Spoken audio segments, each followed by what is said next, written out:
l'architecture, c'est dans un format qui est singulier, qui est nouveau, dans le cadre d'un partenariat. Et je vais après présenter le 139 et les activités qu'on fait, mais peut-être pour commencer, on est en petit comité, tu peux nous présenter l'endroit dans lequel on est, sa raison d'être, sa mission, et toi, ce que tu t'attaches à faire au quotidien. Alors vous êtes ici à la Maison d'Architecture de Normandie, le Forum, qui est une structure associative qui a pour mission de donner des clés de lecture et de compréhension sur le cadre de vie, l'architecture, l'urbanisme, le paysage. Nous sommes ici depuis 10 ans, avec un espace d'exposition de 200 mètres carrés, nos bureaux qui sont à l'étage, et on accueille du public tous les jours, avec des formats pour justement donner la parole, réfléchir à l'évolution de la société et du cadre de vie. Cette association, elle met en place de nombreuses collaborations tout au long de l'année, notamment avec le Géo depuis plusieurs années. Et on cherche aussi toujours des façons de s'adresser à des publics différents, de coller à nos modes de vivre. Et donc peut-être que le format du midi peut être une solution. Donc on est hyper heureux de vous accueillir pour la première fois sur ce jeudi. J'espère que ça va amorcer aussi un nouveau cycle. De confier aussi, de croiser nos publics, de croiser à la fois le grand public et du public professionnel, et puis de creuser des sujets qui nous importent, à la fois pour le Géo et pour la mise en architecture. Voilà. Là, vous êtes dans une boîte blanche aujourd'hui, c'est un peu exceptionnel. On est entre deux expositions et vous êtes conviés la semaine prochaine, jeudi de la semaine prochaine. On inaugure une nouvelle exposition sur la transition climatique, donc qui est en lien vraiment avec le sujet qu'on va traiter aujourd'hui.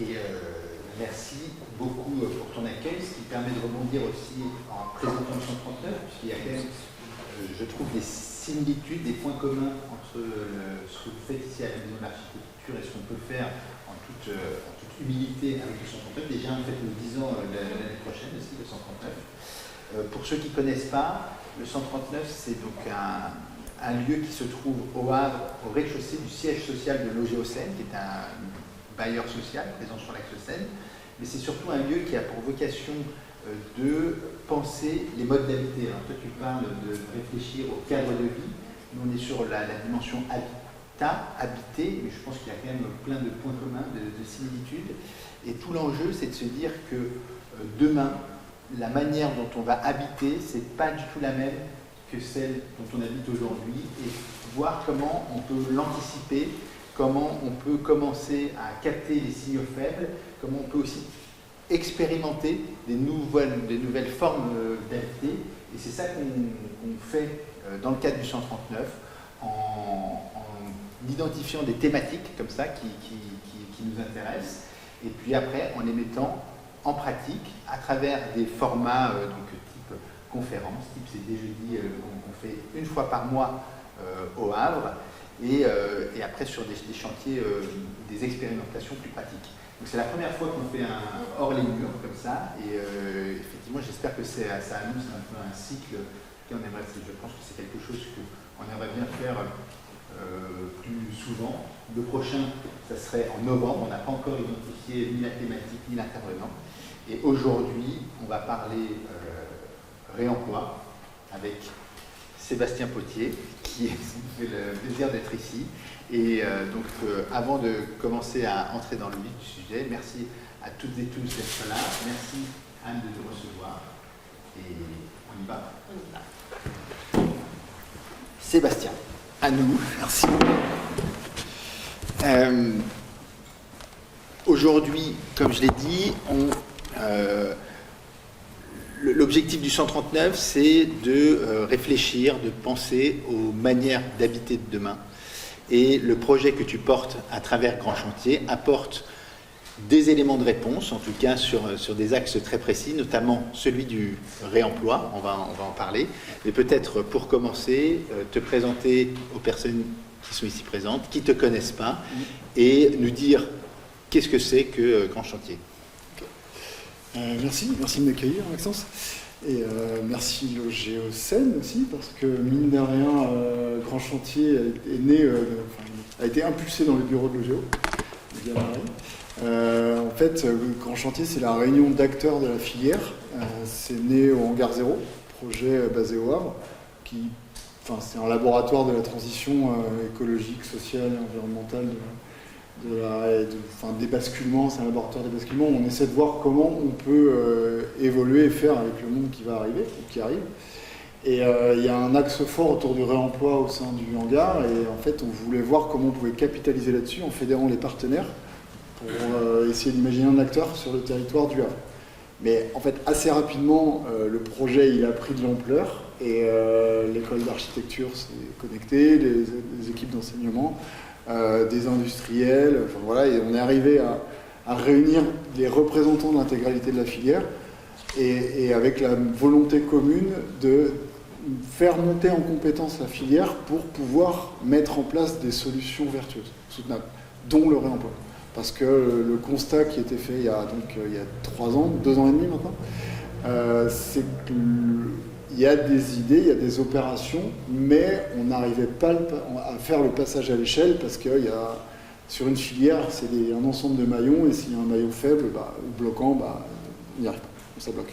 Donc il y avait des enjeux, et l'idée c'était de partir sur plusieurs actions. Voilà. Donc cette idée donc tu parles de laboratoire de la transition, oui. Mais est-ce que tu peux revenir sur la genèse de Grand Chantier? À quel moment c'est arrivé et comment ça s'est structuré pour être ce que c'est aujourd'hui?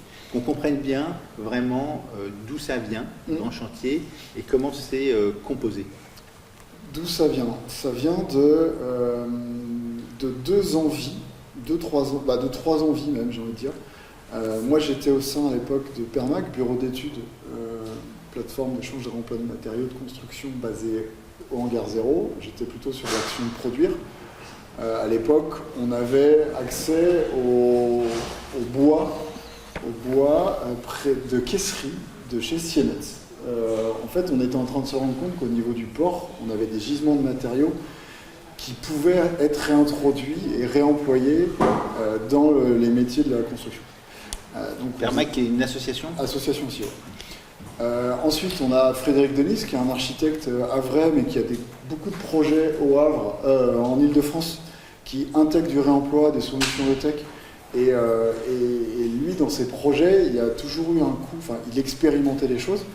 Et il y avait vraiment cette question, donc il y a des coûts d'expérimentation pour que les assureurs, les bureaux de contrôle valident. Et derrière, il y avait aussi c'était un peu des one-shot. Donc on se disait, attends, il y a un coût d'expérimentation, qu'un surcoût pour intégrer ça, mais derrière, qu'est-ce qu'on en fait, quoi? Et après, il y a Raphaël Labruni, le directeur de l'école d'archi, qui arrivait aussi avec l'idée de mettre en place des formations sur la ville en transition. Et de se dire, il y a des acteurs au Havre autour de la construction, et il faut qu'on commence sur cet axe-là, et qu'il y a en plus un réel besoin, en faisant les constats avec Marie ou d'autres bailleurs et d'autres acteurs, que en fait, il y a cette filière, il y a un besoin de demande, il y a un besoin de gisement, il y a tout le temps plein de freins qui fait que les gens ne s'engageaient pas. Donc il fallait travailler sur cette formation. Donc, avec ces 3 constats-là, on s'est dit qu'on allait développer un projet qui s'est appelé Grand Chantier après, en développement 3 axes, donc la production, la transmission et l'expérimentation. Donc ça, c'était le départ. Ensuite, derrière, on a développé, l'approche a été de réunir tous les acteurs et de faire ensemble. C'est-à-dire qu'on voulait, on parle de filière, et en fait, le mieux pour que la filière s'engage et que les acteurs travaillent ensemble, c'est de comprendre les enjeux et les freins de chaque maillon, pour faire que tous les maillons ensemble réfléchissent à des solutions et imaginent des solutions concrètes et essaient de les mettre en place. Et après 2 ans et demi, là, on est arrivé à une quinzaine de tables rondes où on réunit les gens. On verra les photos après, mais l'idée, la première photo, c'est l'une des premières tables rondes où on était une trentaine d'acteurs, où on pouvait, on se faisait des temps communs d'1 heure, mais surtout on faisait des ateliers derrière où par petits groupes de 5-6, tout le monde pouvait s'exprimer. Et ça a permis de collecter plein d'avis, d'avoir des échanges qui nourrissaient les réflexions de chacun et de comprendre les points, les blocages de certains, les envies d'y aller d'autres et les émulsions et faire que maintenant, au bout de 2 ans et demi, on a des acteurs qui sont vraiment engagés dans le réemploi et que voilà, Grand Chantier, c'est la solution pour développer des solutions et faire le filière. Parce que Grand Chantier, la force de Grand Chantier, c'est ça, c'est de réunir différentes parties prenantes qui sont toutes concernées par le sujet à différents endroits de la filière. C'est exactement. On a réussi à... Donc il y a qui dans Grand Chantier? Ouais, voilà, c'est ça, j'allais dire. On a réussi à réunir autour de la table des bailleurs, des architectes, des constructeurs, donc des entreprises, des artisans, des réseaux, des têtes de réseau. On a des bureaux de contrôle, on a des assureurs. Et là, on est en train de questionner le côté usager. Mais là, du coup, c'est plutôt avec les bailleurs. C'est-à-dire, bon, il va falloir qu'on intègre l'usager. Parce que tout à l'heure, tu parlais de la manière de vivre, la méthode de vivre. Et là, c'est vrai que sur le vivre, en fait, l'usager n'est rarement pris en compte. Et on se rend compte que si on veut adapter nos modes de construction et les réhabilitations qui sont en cours, et si on veut vraiment changer le paradigme, il va falloir qu'on revoie les usages. Et là, du coup, ça passe par l'usager. Et donc là, voilà, on a ce panel de personnes. J'oublie peut-être les collectivités. Là, on a vraiment, c'est-à-dire les collectivités sont présentes autour de la table. Et enfin, après, au niveau géographique, tu peux peut-être passer à la slide d'après, où en fait, l'histoire de Grand Chantier a été impulsée rapidement par le contrat-plan interrégional État-région, financé par l'ADEME et l'État. Et comme c'est interrégional avec l'Île-de-France, on a été financé, on a dû faire, mais on allait le faire, mais ça a provoqué ça, de travailler avec l'Île-de-France. Ce qui fait qu'on a des acteurs de l'Île-de-France et donc on travaille du Havre jusqu'à Paris. Et il faudrait qu'on travaille sur les deux régions, c'est la totalité.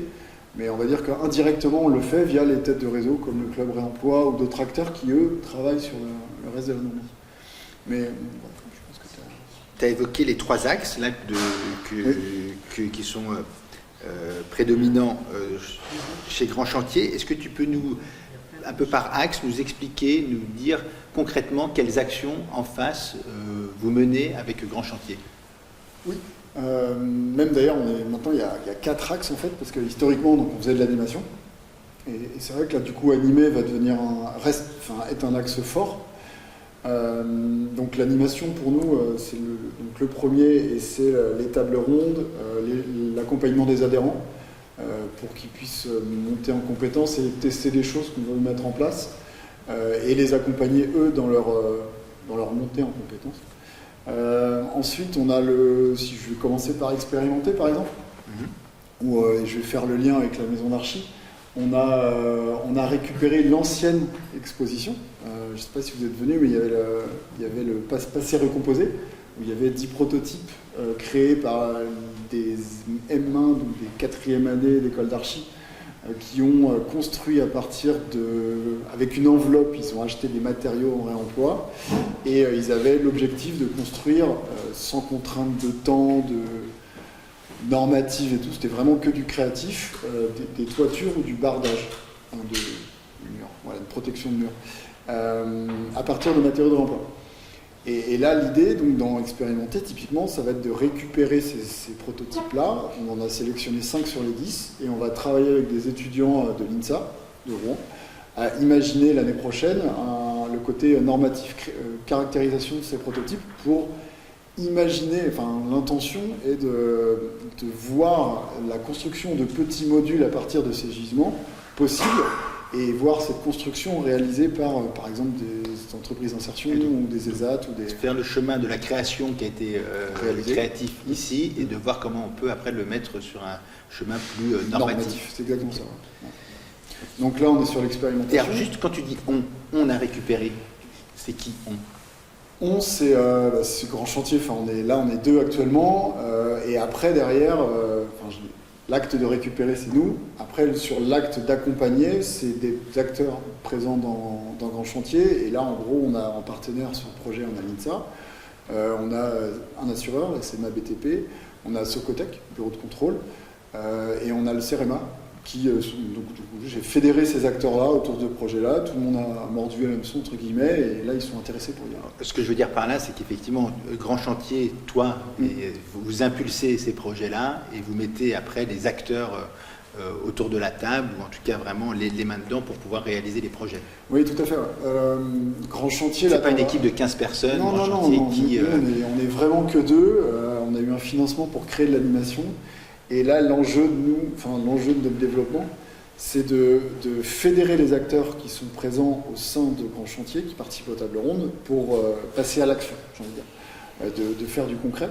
Et du coup, petit écart, en fait, on est reconnu pôle territorial de coopération économique. C'est une reconnaissance au niveau national pour montrer qu'on a réuni des typologies d'acteurs, de l'enseignement, de la recherche, de l'acteur privé, de l'acteur public. Et tout l'enjeu, c'est du coup au sein de ce cocon, de ce groupe, de pouvoir travailler en confiance et de se dire on valorise des initiatives, on les pousse ensemble pour que ça débouche sur de l'activité économique. Parce que l'enjeu, il est là en fait. C'est comment on fait pour qu'on développe de l'activité économique en interne, mais aussi en externe, pour que derrière ça fasse, ces solutions vertueuses essaiment le plus au plus grand nombre, et soient utiles au plus grand nombre. Si on reprend nos actes, il reste production et transmission. Production et transition. Donc là, transition, transmettre. Là, on est sur la formation. Donc l'idée, c'est vraiment de faire qu'on accompagne, qu'on acculture la filière et les acteurs.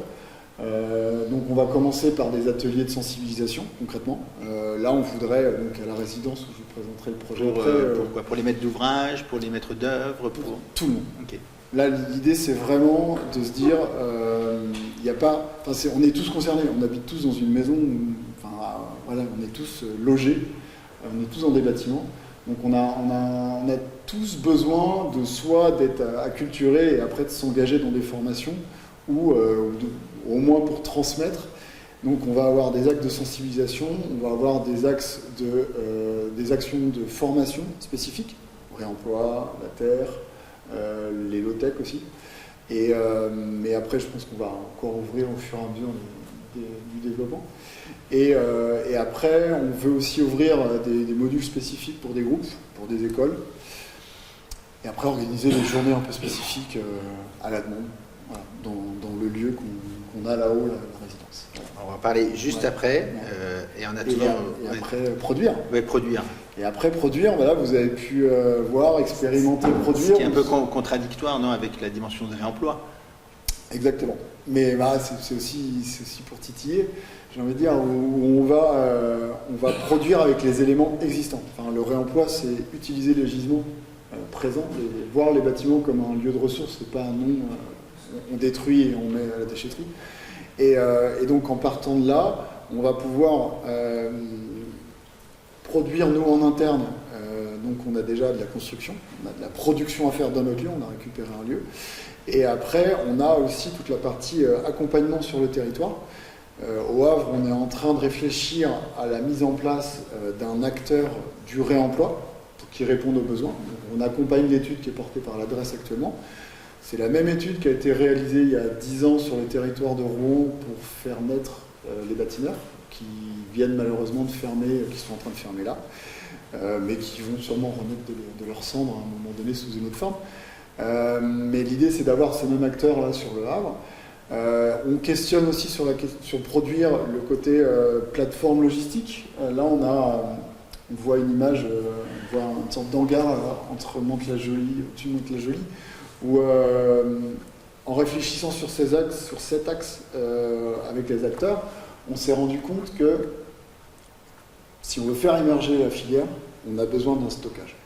Le flux tendu, ça ne marche pas, on est trop vulnérable par rapport aux actions, aux événements extérieurs. Surtout que j'imagine qu'il y a beaucoup d'effets d'opportunité.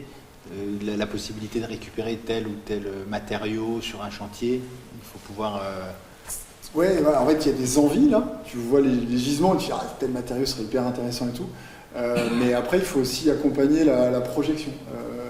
L'architecte ou le maître d'œuvre d'ouvrage, surtout d'ouvrage, a besoin d'être assuré sur les matériaux de réemploi.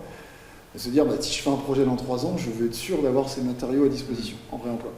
Alors que s'il achète du neuf, il n'est pas garanti de les avoir. Enfin, par le passé, les post-Covid, les barges qui se bloquent dans le canal de Suez ont bien montré que la chaîne, la filière pouvait être bloquée assez rapidement avec des événements extérieurs. Donc, tout l'enjeu de développer ces filières et de stocker, ça va permettre de créer de l'emploi au niveau local, d'accompagner la déconstruction, de stocker quand il faut stocker, d'envoyer directement sur les chantiers quand il faut, et sinon Et après, la vraie acte de produire, ça peut être la suite de l'exemple des prototypes. Typiquement, quand on aura mis des process en place, peut-être qu'on accompagnera des entreprises où dans un lieu commun, on pourra derrière produire des éléments. Concrètement. Tu l'as évoqué à 2-3 reprises là dans notre échange. Il y a quelque chose qui change la donne aujourd'hui, c'est l'arrivée d'un vrai lieu physique, un gros lieu qui va donner peut-être une dimension encore supplémentaire au projet, l'ancrer aussi réellement, lui donner une visibilité. Est-ce que donc là on va sans plus attendre lever le suspense. Il s'agit donc là on est sur une formation. On a commencé les formations la semaine dernière. Donc, concrètement, des architectes sur le réemploi. Et voilà, ils étaient une dizaine. Et des archives. Et voilà. Donc ce lieu qui est l'ancienne, si je ne dis pas de bêtises, résidence du Crous, qui se trouve dans les hauteurs du Havre, dans le quartier de Coqueriville. Exactement. Donc, alors, qu'est-ce que c'est que ce lieu? Pourquoi il est arrivé dans la boucle? Est-ce que c'était prévu depuis le début? Et qu'est-ce que vous voulez en faire, sachant que ça a l'air assez immense? Ouais, c'est assez immense. Alors ce lieu, c'est donc une ancienne résidence étudiante. C'était la résidence étudiante la moins chère du Havre. C'est 40 chambres par étage avec toilettes et douches communes. Dans l'IUT, enfin vraiment qui touche l'IUT de Coqueriville. Au Havre, là, le choix a été fait de créer un nouvel IUT en ville basse.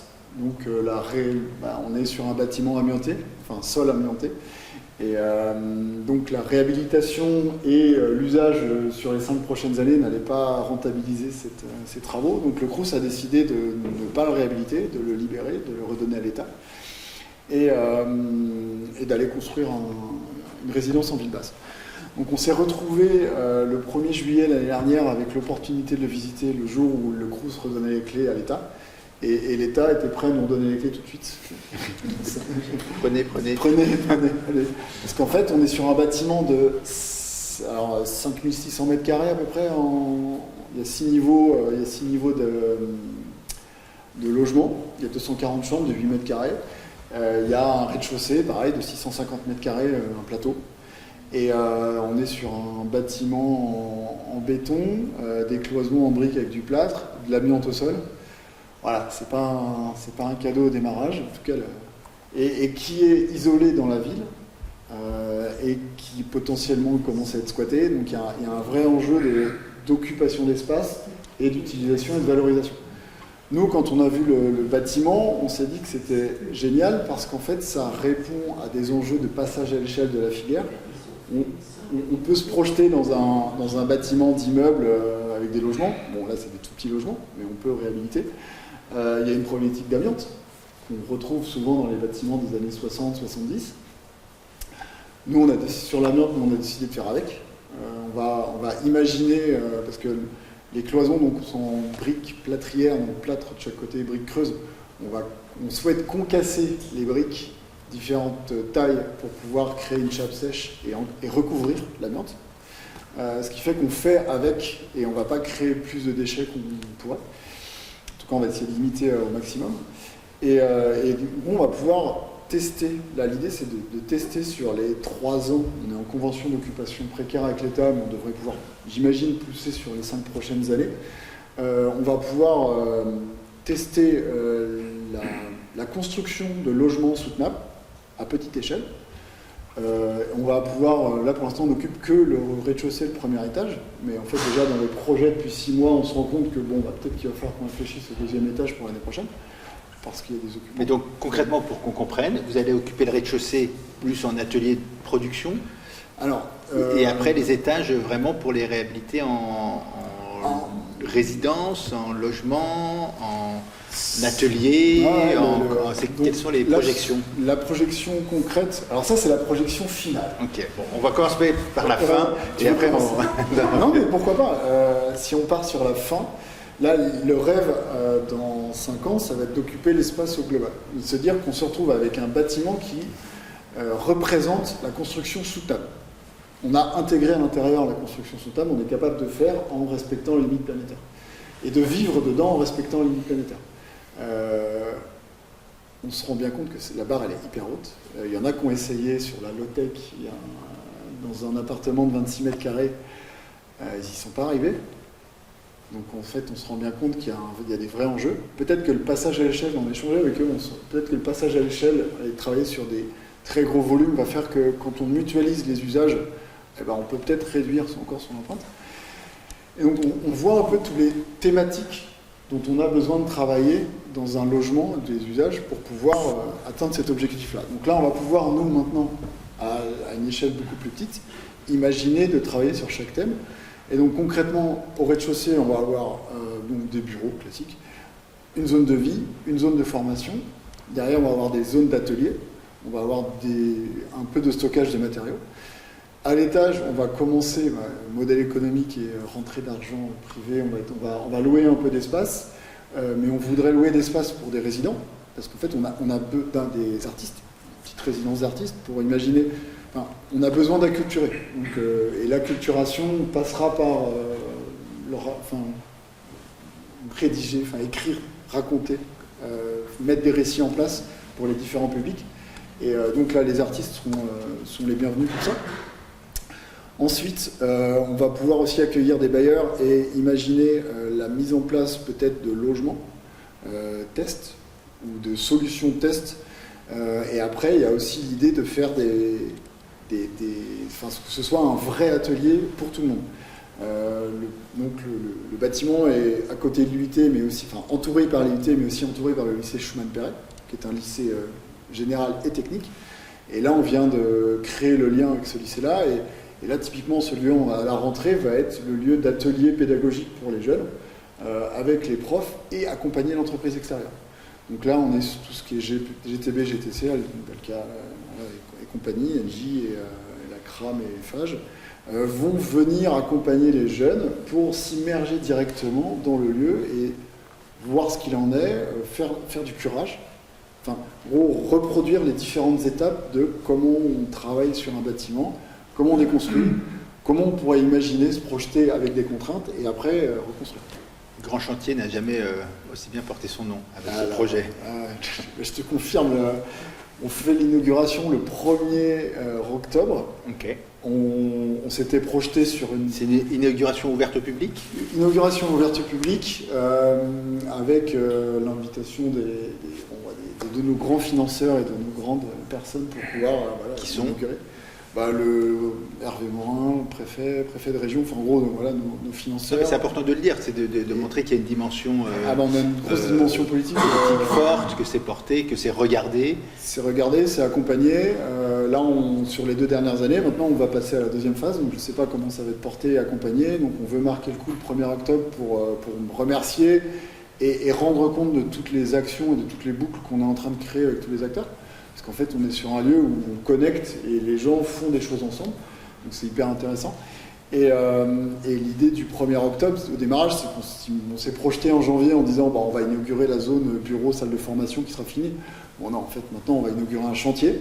Donc on va scénariser tout ça pour présenter le chantier, présenter les modules et faire que ce grand chantier est un ensemble de petits chantiers. Et on montrera les petits chantiers. Voilà. Très bien. Et donc 3 ans qui vont devenir 5 ans. Et au bout de 5 ans, qu'est-ce qui se passe? Est-ce que vous rendez les clés? Est-ce que vous restez? Est-ce que vous ne savez pas? Est-ce que le grand chantier va partir sur autre chose? Comment vous vous projetez au-delà de 5 ans? Si je partage mon rêve que je porte auprès de tout le monde, donc on est au pied d'un IUT qui a des ateliers, qui a des espaces de vie.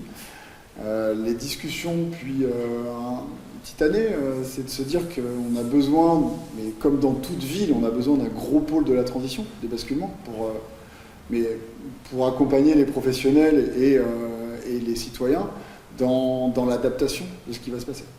Et là, en fait, on a une opportunité de fou où on a un bâtiment sur les 5 prochaines années qu'on va pouvoir tester, moduler, faire expérimenter des choses, illustrer. Donc au bout de 5 ans, je pense qu'on aura des cas concrets de fonctionnement et des procédures qui seront mises en place qu'on pourra essayer.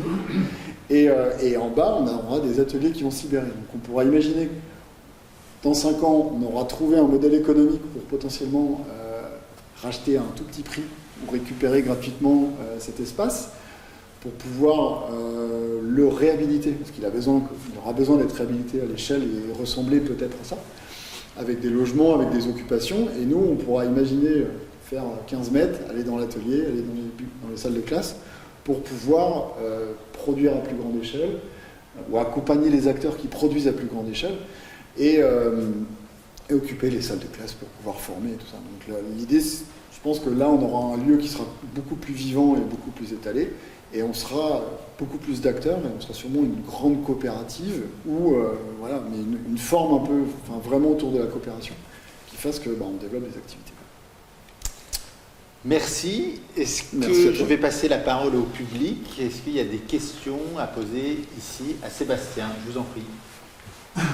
Moi je ne connais pas ce bâtiment du tout, mais dès la première image, je me suis dit, on leur a fait un cadeau. Pourquoi? Parce que je pense que c'est ossature, poteau, poutre. Ouais.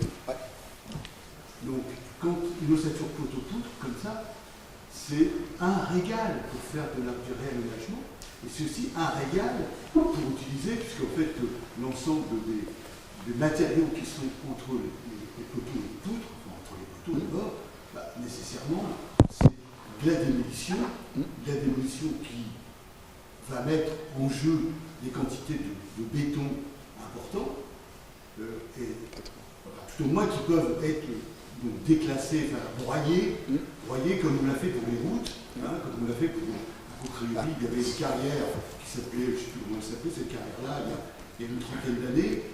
Moi, j'ai utilisé cette carrière pour faire une route de 100 mètres de long, avec un mélange de poteaux télégraphiques EDF concassés, donc à Criouville, mélangé avec du pouzzolane et du calcaire.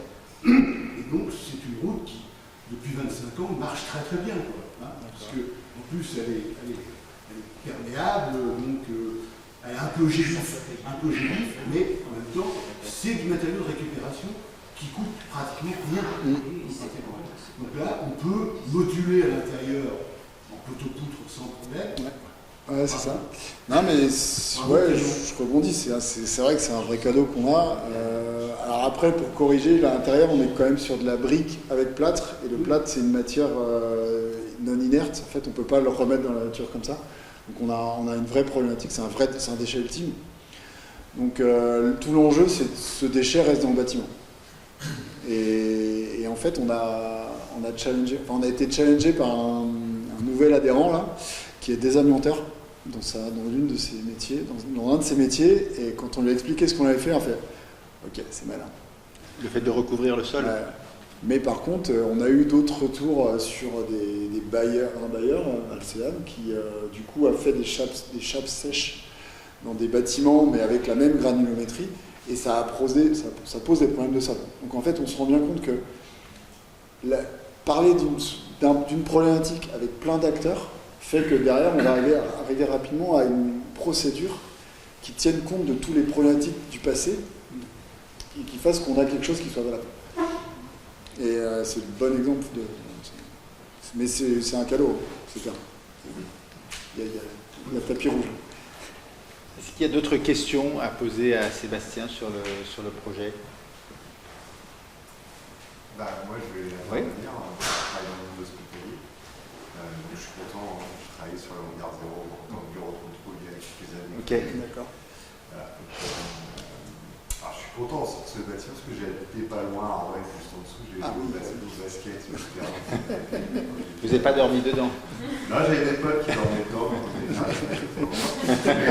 tout ça, très bien. Peut-être sur l'amiante, oui, c'est malin, mais attention, il y a le final, c'est-à-dire qu'un jour, il faudra le démolir. Donc, le risque réapparaîtra, et notamment sur la pollution des matériaux que tu vas associer à l'encapsulage, il faudra y agir. Ok. Tu te retrouves une finale avec plus de déchets encore que ce qu'il y avait initialement. Bah, peut-être qu'on se rendra compte. Non, mais c'est intéressant parce que ça veut dire qu'il faut peut-être.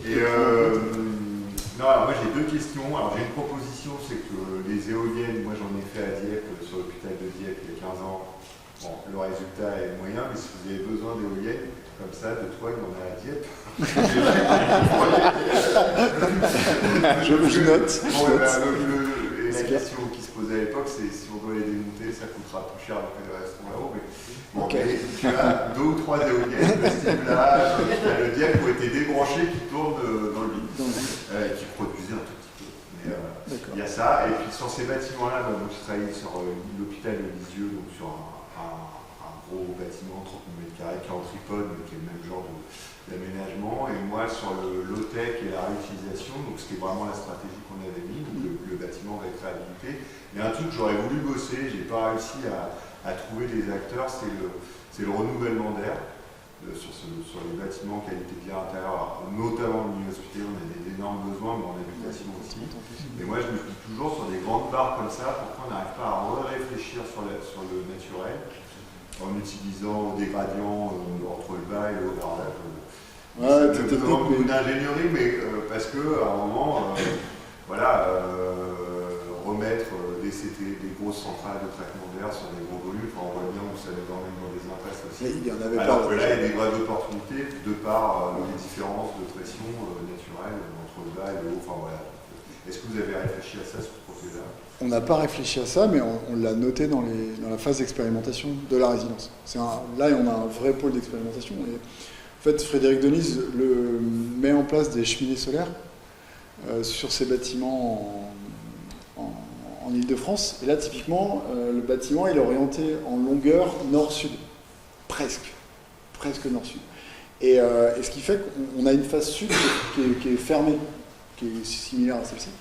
Et en fait, on se rend bien compte qu'on pourrait imaginer une double peau, des cheminées solaires, faire monter l'air et après impulser dans chaque étage et ventiler de l'air chaud. Et derrière, travailler. On sait qu'il y a quelque chose. Et mine de rien, dans la boucle, on a l'INSA.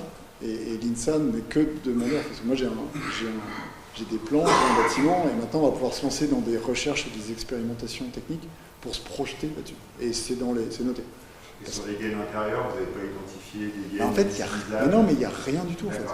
C'est un bâtiment des années 1963 en construction, et il n'a pas été réhabilité en termes de ventilation. Et tout. Non, on est sur une passoire thermique. C'est une installation de désenfumage qui sert à rien. Ouais, voilà. Je sais même pas si ils avaient des alarmes dans chaque chambre, il fallait sortir. C'était pas. Merci pour ce témoignage. Ces questions. Est-ce qu'il y a d'autres questions à poser? Je sens ici que ça trépigne. J'ai une question par rapport à Rouen. Effectivement, les bâtiments ont sous-estimé sur le période quasiment 6 ans. C'est effectivement la fin de l'aventure là. Et du coup, par rapport à la filière de l'emploi, est-ce que toi tu as une analyse sur les points faibles, les points forts de la raison de l'échec? Une première, et du coup, comment vous intégrez ça dans les grands chantiers? Parce qu'il y a eu 2 étonnants hier. Qu'est-ce que ça vous apprend ou qu'est-ce que ça vous pose comme question aussi? Comment s'inspirer des échecs d'autres initiatives qui ont pu avoir pour essayer de... C'est une très bonne question. Comme ça, je peux rebondir sur des choses que je n'ai pas encore dit. C'est très bien. C'est pas un échec. Enfin, c'est un échec, c'est un demi-échec pour moi. Typiquement, il y a toujours une continuité. Là, cet après-midi, il y a 20 palettes de chez Batineur qui vont arriver demain matin à 7h. Je les mets dans la résidence. Déjà, techniquement, il y a les matériaux ont continué à transférer. Parce qu'on ne veut pas... Enfin, tout le travail qui a été fait par les bâtilleurs, déjà, c'est énorme et ça va se garder. Et en fait, on se rend compte que, au niveau en termes d'acteurs, c'est l'opportunité, enfin, dans la nature horreur du vide. Et donc là, il y a un vide qui vient de se créer, et on va travailler avec David des bâtilleurs, mais avec aussi les entreprises d'insertion, à la réflexion de comment faire monter en compétence les entreprises d'inclusion ou d'insertion. On va réfléchir à ce que des bailleurs aient la possibilité d'avoir des réponses de structure, d'une filière, pour pouvoir répondre. Alors là, on veut se centrer sur la Seine-Maritime et les sanitaires, mais de mettre en place des ateliers mobiles ou des ateliers proches des chantiers pour pouvoir reconditionner les sanitaires. Parce que typiquement, on se rend bien compte que les bâtilleurs, ça a quand même été se lancer il y a 5 ans sur 2 nouveaux métiers en même temps, qu'ils n'avaient pas. C'est l'insertion et le réemploi, le curage des bâtiments. Donc, son modèle économique, il était intéressant parce qu'il a travaillé sur le fait de curer le bâtiment et d'envoyer en recyclage et les éléments qui étaient réemployables de les stocker, ou d'essayer de trouver tout de suite des débouchés, et d'avoir un bureau d'études qui permettait aussi d'avoir un équilibre économique. Mais là, la conjoncture actuelle et une opération qui s'est mal passée fait qu'il s'est posé les questions. Il s'est dit, vaut mieux arrêter maintenant son casse social correctement pour pouvoir mieux rebondir derrière que d'essayer de pousser au bout. Et donc, là, dans la continuité, on se dit qu'il vaut mieux travailler avec des entreprises d'insertion qui recherchent aussi des opérations, des activités complémentaires, parce que on est tous impactés par les problématiques de financement et on doit tous se diversifier. Et là, typiquement, c'est une opportunité parce que, alors là, on est sur le réemploi, mais sur la terre ou sur le tech, il y a plein d'enjeux et plein de nouveaux métiers, et plein de nouveaux métiers et des savoir-faire qui sont assez simples en fait. Si on arrive à bien les normaliser entre guillemets, mais enfin en tout cas les rendre lisibles. Et là, ça va être tout l'enjeu de grand chantier pour que derrière on puisse faire ruisseler les procédures, les actions et réunir les acteurs pour qu'on puisse faire sortir des solutions. Dans ce que j'entends là, tu dis qu'il y a un avenir aussi peut-être sur les acteurs qui sont spécialisés sur un type de déchet.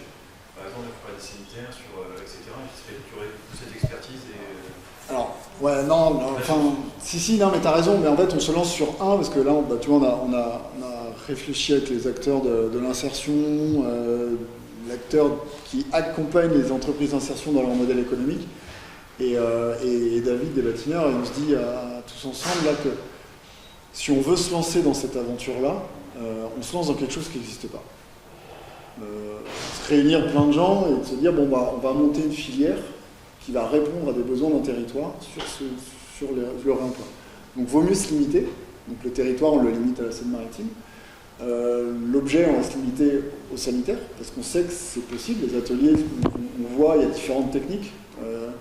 Un sanitaire en réemploi, s'il n'a pas de fêlure, soit on le détartre avec de l'acide, ça prend 48 heures.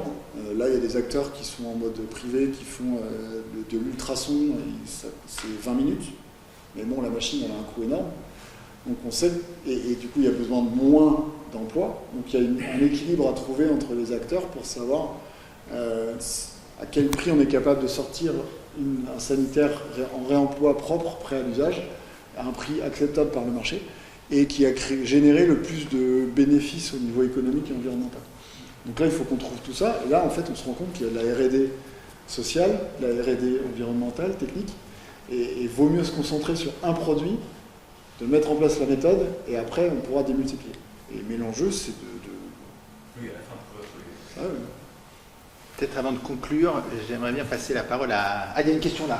Encore une question. Sur la transmission, est-ce que la CAPEB Seine-Maritime est associée? Oui. Elle est associée. Et elle va être activement sollicitée sur ces enjeux d'insertion où on se rend compte que l'entreprise d'insertion seule ne marchera pas. Enfin, c'est une brique dans la filière. Donc, il va falloir qu'on travaille avec les artisans de la CAPEB et de la FFB pour qu'il y ait une réponse commune qui puisse être faite aux bailleurs. J'aimerais bien entendre Marie Nguyen. Je te prends au dépourvu, désolé, tu es directrice de l'environnement chez Logeo, partie prenante du projet, juste coprésidente, même, autant pour moi, Madame la coprésidente. Peut-être nous dire pourquoi une entreprise comme Logeo se lance dans une aventure comme Grand Chantier. Alors, une entreprise comme Logeo, qui est une entreprise dont la stratégie environnementale est encore assez récente et puis essaye de se développer sur les opportunités, en fait, comme sur le bâtiment, sur l'immobilier, on pourrait se disperser et s'intéresser à plein de sujets. S'intéresser à la taille, on s'intéresse au réemploi parce qu'il y a un vrai sujet pour des constructeurs que nous sommes, pour des gens qui entretiennent aussi. On a aussi 25 000 foyers aussi qui vivent dans des bâtiments Logeo et qui dit que potentiellement il y a un impact qui peut être fort si on arrive à acculturer les équipes qui travaillent, les entreprises qui travaillent dans notre écosystème, les maîtres d'ouvrage qui travaillent aussi avec nous, les maîtres d'œuvre. Je dis qu'on a un impact potentiel. Si nous, on arrive à changer ne serait-ce qu'un tout petit peu nos pratiques, on peut avoir un impact assez fort. Donc c'est une des raisons pour lesquelles on est vraiment intéressé par le réemploi et on essaye de changer les pratiques. On voit bien que c'est difficile de passer l'écran des étapes, mais une fois qu'elles sont passées, on se dit qu'il y a des impacts qui peuvent être démultipliés parce qu'on est sur l'axe Seine, parce que c'est 25 000 foyers, que c'est combien de dizaines d'architectes qui travaillent avec nous, d'entreprises qui travaillent dans notre écosystème et qu'on dit qu'on peut influencer, en tout cas porter une nouvelle façon de travailler dans l'immobilier. Donc c'est partie des raisons pour lesquelles on se dit qu'il faut vraiment qu'on se bouge. Donc, une des raisons pour lesquelles j'assume à peu près la coprésidence de Grand Chantier. Merci. Alors, je ne sais pas si vous sentez aussi l'odeur de la pizza qui arrive aux narines.